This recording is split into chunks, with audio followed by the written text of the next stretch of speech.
Hello दोस्तों, आप सभी का स्वागत है आपके अपने यूट्यूब चैनल टीचिंग एक्सप्रेस पर। तो आज हम लोग पढ़ेंगे संविधान के भाग 2। इसमें हम लोगों को पढ़ना है नागरिकता। तो सबसे पहले हम लोग इस नागरिकता को समझेंगे, जिसका उल्लेख हमारे संविधान के भाग 2 में किया गया है। नागरिकता क्या है, हम सबसे पहले इसे समझें। कोई भी देश अपने मूल निवासियों को कुछ अधिकार देता है, जिसे हम नागरिकता कहते हैं।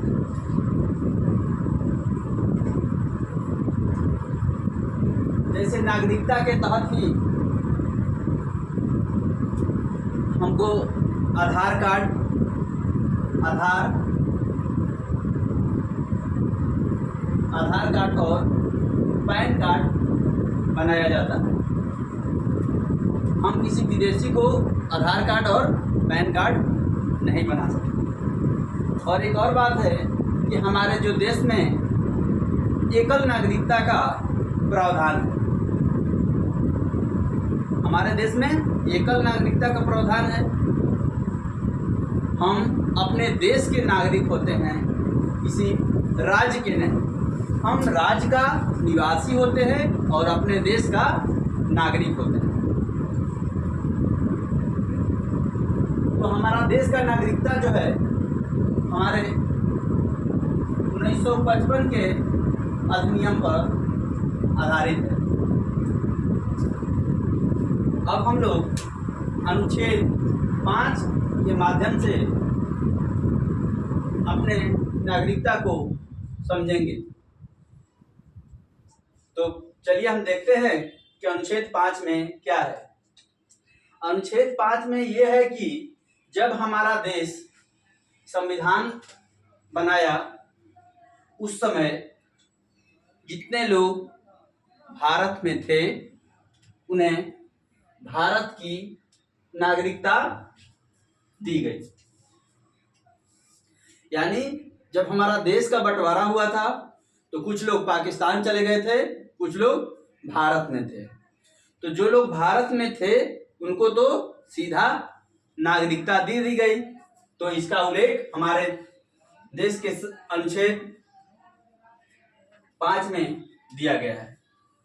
अब हम आगे के अनुच्छेद 6 के बारे में पढ़ेंगे। अनुच्छेद 6 में लिखा हुआ है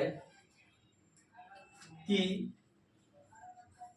पाकिस्तान से भारत आए लोगों की नागरिकता। जब हमारा देश का बंटवारा हो गया तो कुछ लोग भारत गए, कुछ लोग पाकिस्तान गए। तो उससे क्या हुआ, तो जो लोग पाकिस्तान चले गए हैं, जिनकी क्षेत्र पाकिस्तान में पड़ी है, अगर वो लोग भी भारत में आना चाहें तो उनको भी नागरिकता देने का प्रावधान हमारे देश के संविधान में किया गया। लेकिन उस समय एक परमिट रूल लागू कर दिया गया था।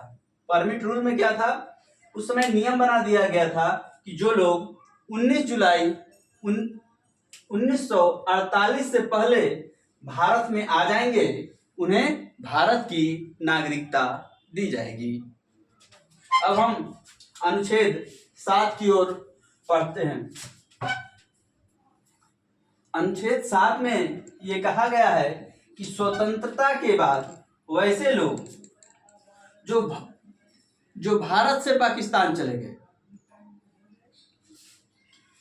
अनुच्छेद 6 में क्या था कि जो लोग पाकिस्तान गए हैं और भारत आए हैं, आना चाहते हैं, तो उनको नागरिकता दी जाएगी। और 7 में है कि वैसे लोग जो भारत से पाकिस्तान चले गए, फिर अगर भारत में आना चाहते हो तो उनको भी हम अपने देश की नागरिकता देंगे। अब हम लोग अनुच्छेद 8 को पढ़ेंगे। ठीक है। अब हम लोग पढ़ेंगे अनुच्छेद 8। अनुच्छेद 8 में ये उल्लेख है कि अगर हम विदेशों में नौकरी करने या घूमने जाते हैं तो हमारे देश की नागरिकता समाप्त नहीं होगी। नौकरी करने पर समाप्त नहीं होगी। अब हम लोग पढ़ेंगे अनुच्छेद 9।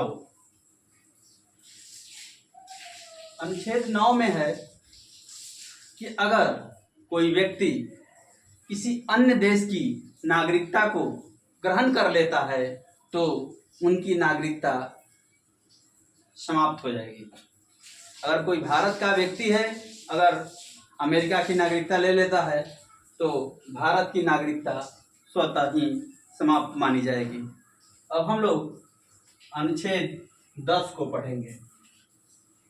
अनुच्छेद 10 में ये उल्लेख है कि अगर कोई व्यक्ति देश विरोधी कार्य करे तो उनकी भी नागरिकता समाप्त हो जाएगी। देश विरोधी का मतलब अगर कोई आदमी वैसे कार्य करे जिससे देश को हानि पहुंचे या किसी दुश्मन देश से मिल जाए और अपने देश के बारे में गुप्त सूचना उसे दे तो पता लगने पर भारत सरकार उनकी नागरिकता को समाप्त कर देगी। अब अनुच्छेद 9, 10 के बाद हम लोग पढ़ेंगे अनुच्छेद 11। 11 में यह है कि नागरिकता संबंधी कानून हमारा संसद बनाती है। नागरिकता के लिए जो भी कानून है, क्या हमारे देश के नागरिकों को अधिकार होना चाहिए, किनकी नागरिकता दी जाएगी, किनकी नागरिकता समाप्त कर दी जाएगी, उसका उल्लेख हमारा देश के संविधान अनुच्छेद 11 में किया गया है। और ये जो जिम्मेवारी दी गई है गृह मंत्रालय को दिया गया है। गृह मंत्रालय को जिम्मेवारी दिया गया है कि वे किसी व्यक्ति के नागरिकता पर विचार करेंगे। नागरिकता को लागू रखना है या नागरिकता को समाप्त करना है। ये हमारे देश के गृह मंत्रालय को दी गई है। अब हम लोग पढ़ेंगे कि कब कब किन परिस्थितियों में हमारी देश की नागरिकता ली जाएगी और कितने तरह से समाप्त हो जाएगी। अब हम लोग पढ़ेंगे कि भारत में नागरिकता जो है हम लोग 5 तरह से प्राप्त कर सकते हैं। तो चलिए हम लोग एक एक करके पढ़ते हैं। जन्म के आधार पर नागरिकता। जन्म के आधार पर नागरिकता का अर्थ ये है कि संविधान लागू होने के बाद भारत में जन्म लेने वाले सभी लोगों को भारत की नागरिकता दी जाएगी। उसी के तहत हम सभी को भारत की नागरिकता दी गई है। और जन्म के बाद यह है वंश के आधार पर। यहाँ यह है कि विदेश में जन्म लेने वाले बच्चे को भी भारत की नागरिकता दी जाएगी यदि उनके माता पिता या दोनों में से कोई एक भी अगर भारत के नागरिक हों तो उन्हें वंश के आधार पर भारत की नागरिकता दी जाएगी। अब इसी के आधार पर शिखर धवन और सानिया मिर्जा के बच्चे को भारत की नागरिकता दी गई है। अब क्या पढ़ना है हम लोग को? पंजीकरण यानी रजिस्ट्रेशन। अगर कोई व्यक्ति भारत में लगातार 7 वर्षों तक रहा हो तो वह भारत की नागरिकता के लिए आवेदन दे सकता है। वैसे इसके तहत राष्ट्रमंडल देशों को नागरिकता दी जाती है। अब क्या पढ़ना है? देशीकरण। अगर कोई व्यक्ति भारत में लगातार 12 वर्षों तक, लगातार कितने वर्षों तक, 12 वर्षों तक भारत में रहा हो, तब उनको भारत की नागरिकता दी जाएगी, यदि वे भारत के प्रति सकारात्मक सोच रखते हों और वैज्ञानिक और कला में निपुण हों। इसके तहत मदर टेरेसा को भारत की नागरिकता दी गई है।